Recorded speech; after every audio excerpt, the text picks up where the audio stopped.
আমি আরেকটা ভিডিও দিয়েছিলাম, তো আমি ওই ভিডিওতে বলেছিলাম আমি ফুলের গাছের জন্য অনেকগুলো টব কিনেছি। যেইগুলো কিনেছি ওইগুলো দিয়ে হবে না, আরও কতগুলো কিনতে হবে। আমি কালকে কিনে নিয়ে আসব। তো আমি আপাতত যেগুলো কিনেছি ওইগুলো আপনাদের দেখাচ্ছি। তো দেখতে পাচ্ছেন আমার গাছগুলো, সবাই মাশাআল্লাহ বলবেন।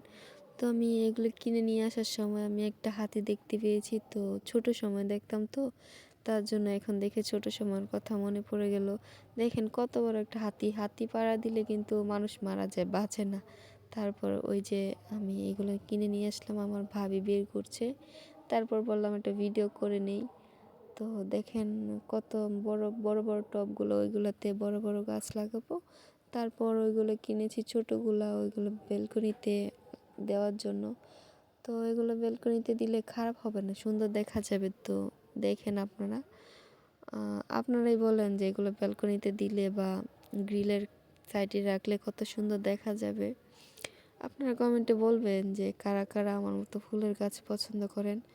তো ইন ফিউচার আমি আরও গাছ নিয়ে আসবো, ড্রাগন গাছ নিয়ে আসবো, ফলের গাছ নিয়ে আসবো।